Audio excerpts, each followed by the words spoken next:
Ayun guys, maglagay tayo ng ganito.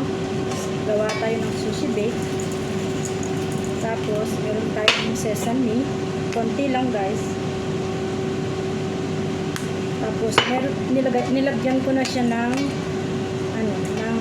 rice vinegar, konti lang din. Tapos halo-halo natin ng ganyan.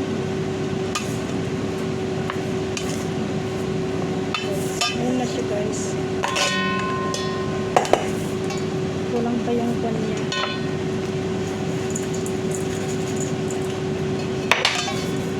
Sarap ito guys. Pag naluto na, mag-fry pa ako ng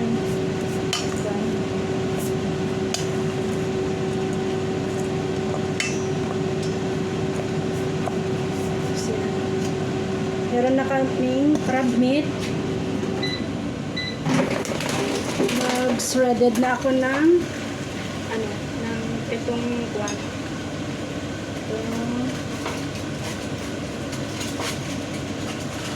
Dumikit siya guys. Mag-shredded na ako ng salmon. Shredded ko yan guys. I-halo natin dyan sa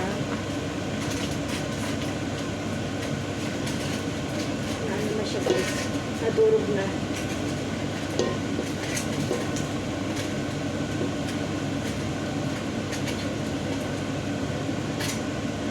Yan siya.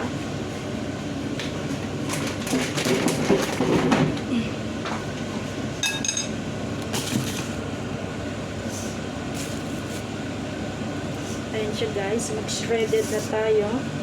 Mainit guys. Kaya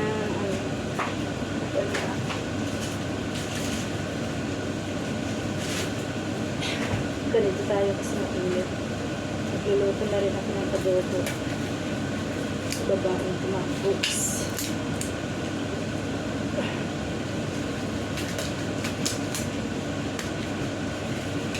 Mainit kasi guys. Ito, tanggalin natin ang ito guys yung tapos tanggalin. Wow, sarap. Ihalo natin mamaya sa tapon natin yan. Hindi natin kailangan yan. Yung balat. Ayan, tanggalin natin yung buto kasi mamaya may tinik-tinik pala. Tanggalin natin. Ayan guys. Tanggal tayo ng tinik. Mag-sushi bake tayo. Wala yung ano ko guys, kaya malaya akong nakakapagluto, pero minsan lang ako namalengke. Nahiya naman akong tumakas. Magpalengke guys.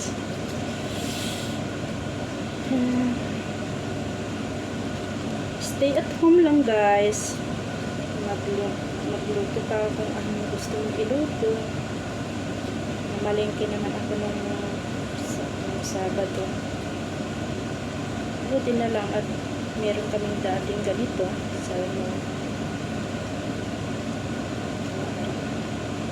Saka natin i-bake. Ihalo-halo natin. Ilagay natin sa hindi na ako bumili ng Sabado ng ganito kasi meron na kami dati. Namalengke na naman ako ng Friday. Kasi uwi sila amo ko ng Saturday. I can live just to love you forever. Ang init guys. Kahit naka-gloves ako. Nararamdaman ko talaga yung init.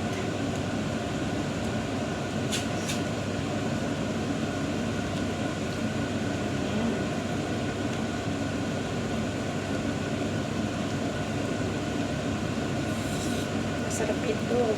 Gusto nila ate ko ito.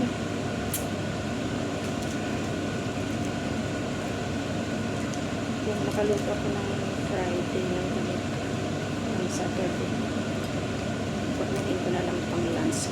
Ay, meron pala kami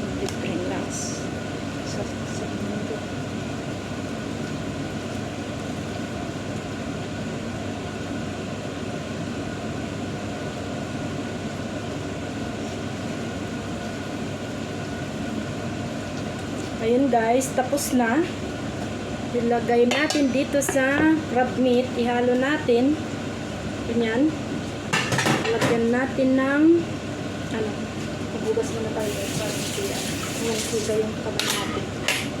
Lagyan natin ng ito, cream cheese. Kahit hindi natin ilagay lahat guys, kasi konti lang naman ang gagawin natin.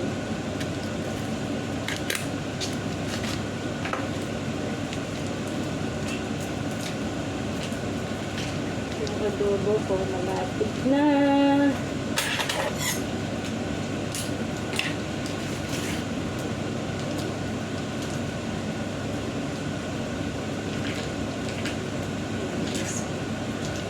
Cream cheese ko.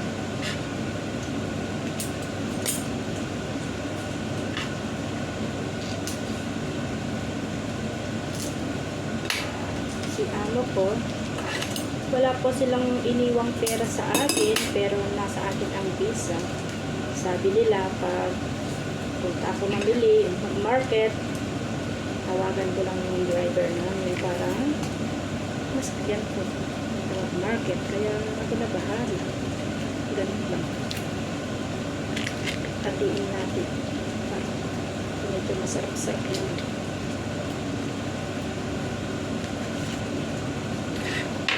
Tapos itong mayo, Japanese mayo. Itong gusto ko, ayaw ko yung red na Japanese mayo guys.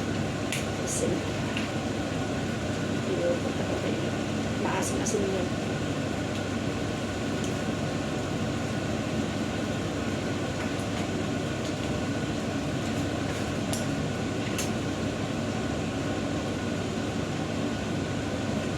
Itong mahirap.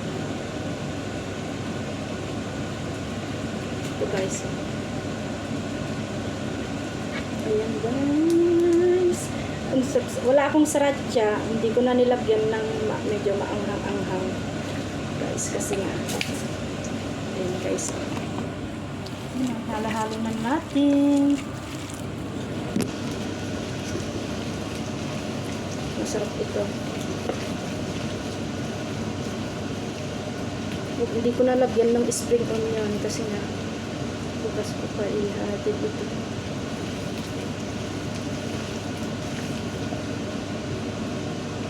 May pinig pa.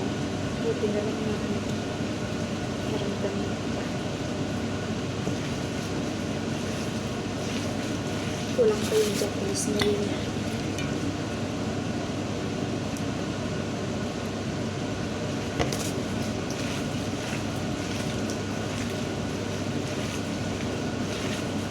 Tapos, lagyan ko pa ng avocado ito guys, para masarap.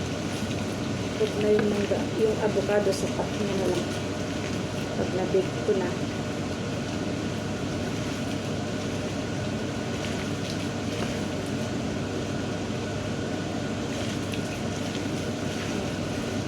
Ayan guys. Masarap talaga guys.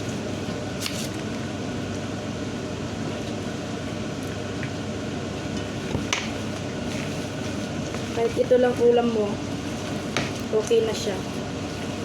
Okay na. Ulam. Nahalo na guys. Nahalo na ang ating cream cheese.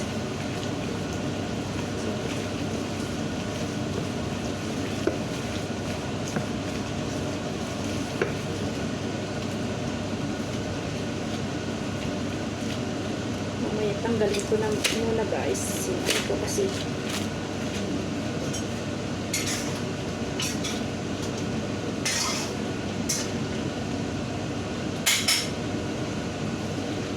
ayan guys, tapos na. Ngayon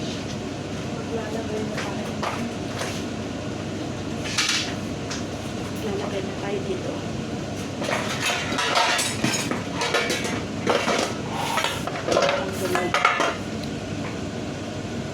Lagyan ko ba ng foil or ay huwag na yata.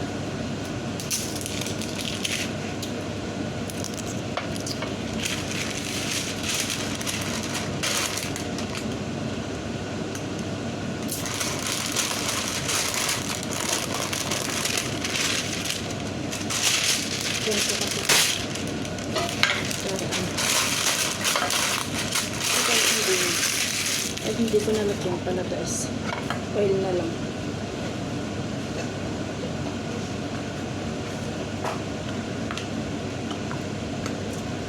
Yung brush natin. Nasa yung brush natin?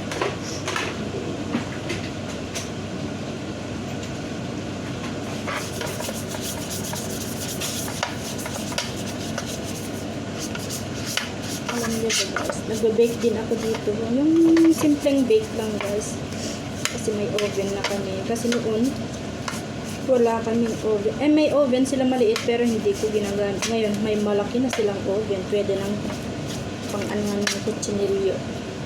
Alam niyo ba yun guys? Yung, lagay na natin yung kanin, nori.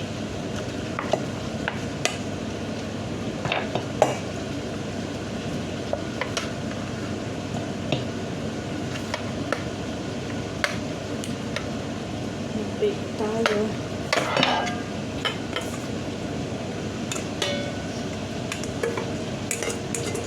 Dalawa ang bake natin. Isa kayo sa atin. Isa na ng mga ate ko guys.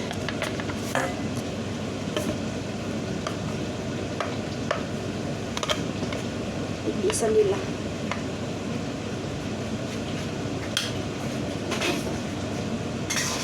Lagyan natin ng sili itong ako. Kaya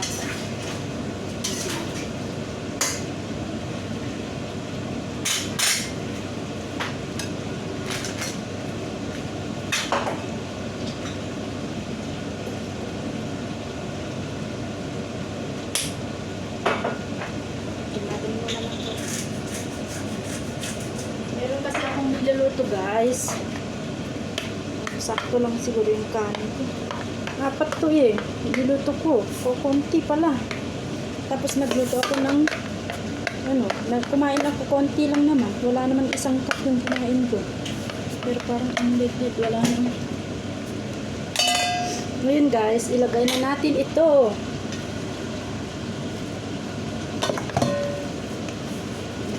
Yan.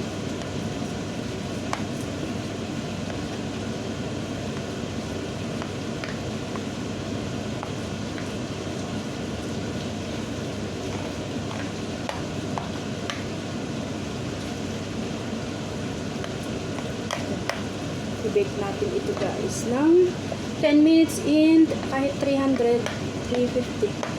Pagdadangad daw na ang jowa ko, yung partner ko.